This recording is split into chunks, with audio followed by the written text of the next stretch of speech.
IB was a secret Swedish intelligence agency within the Swedish Armed Forces.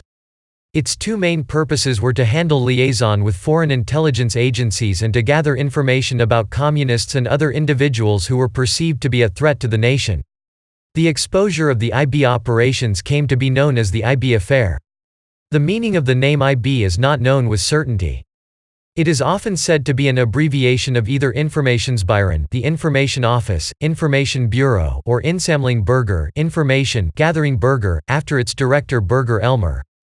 This is, however, speculation, and neither name was in general use within the organization. The key persons leading to the exposure of the IB were journalists Jan Guillou and Peter Bratt and their original main source Håkan Isaksson. The two reporters revealed their findings in the leftist magazine Folket I Bild Kulturfront on 3 May 1973. The story was immediately picked up by many leading Swedish dailies. Their revelations were that there was a secret intelligence agency in Sweden called IB, without official status.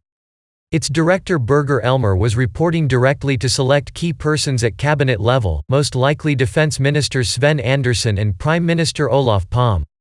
The Riksdag was unaware of its activities. People with far-left views had been monitored and registered. IB agents had infiltrated Swedish left-wing organizations and sometimes tried to induce them into criminal acts. There were Swedish spies operating abroad. IB spies had broken into the Egyptian and Algerian embassies in Stockholm. The IB co-operated extensively with the Central Intelligence Agency and Shin Bet, in contrast to the official Swedish foreign policy of neutrality. See also, Office for Special Assignments. In the following issues of Folket I Bild Kulturfront, the two uncovered further activities of IB and interviewed a man who had infiltrated the Swedish movement supporting the FNL, Vietnamese National Front for the Liberation of South Vietnam. At this time the FNL support network was a backbone of the radical opinion, and among other things, visited Palestinian guerrilla camps in Jordan. The man worked for IB and had composed reports that, it was surmised, IB later passed into the Israeli security services, which resulted in the camps being bombed. The man, Gunnar Ekberg, claimed in his interview to have broken with IB, but in fact was still working for the organization. This was exposed in the following editions of FIB Kulturfront, but by that time, Ekberg had gone underground. Swedish authorities claimed they were unable to locate him to stand trial. In 2009, he released an autobiography of his years in IB, attacking Guillou in particular for having misrepresented facts, been involved with Palestinian militant groups, particularly the Popular Front for the Liberation of Palestine and Democratic Front for the Liberation of Palestine, and worked for the KGB, and alleging widespread terrorist ties to the groups and persons monitored by IB. He also confirmed that he had been transferred from IB to the Mossad, an Israeli intelligence agency, immediately prior to his exposure.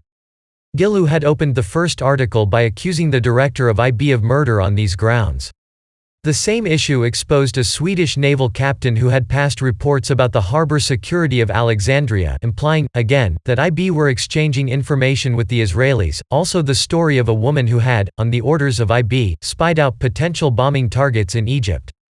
The magazine had information from a previous employee of IB, Håkan Isaksson, who claimed that IB had broken into the offices of two political organizations, the FNL Groups, a pro-North Vietnamese organization, and the Communist Party of Sweden, a Maoist political party.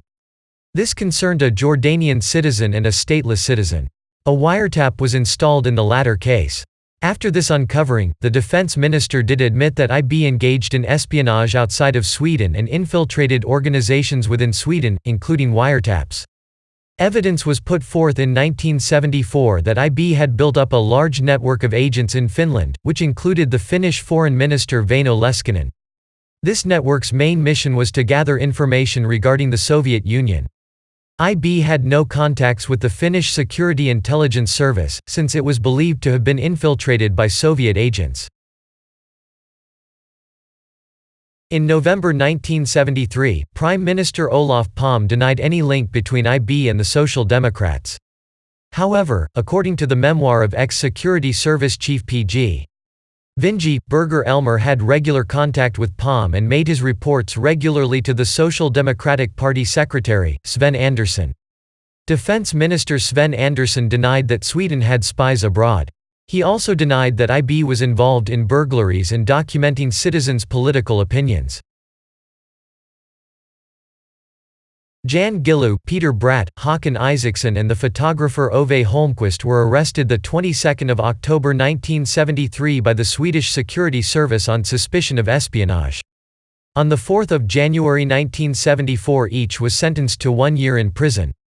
Bratt and Gillu were both convicted of espionage. Isaksson was convicted of espionage and accessory to espionage. After an appeal, Gillu's sentence was commuted to 10 months. The Swedish Supreme Court would not consider the case. The parliamentary ombudsman investigated the IB organization but came to the conclusion that they had not broken any laws. Concerning the break-ins to the leftists' organization, the ombudsman stated that since the personnel of IB had entered the premises using a key or a lock-pick and had not stolen anything, it could not be considered a crime.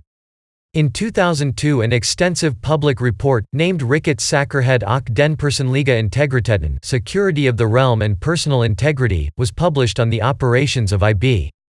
This report clarified the details of the case, but it did not have any legal impact. To date, no member of IB has ever been indicted, nor has any politician or government official, despite the revelation of widespread extra-constitutional and criminal activity.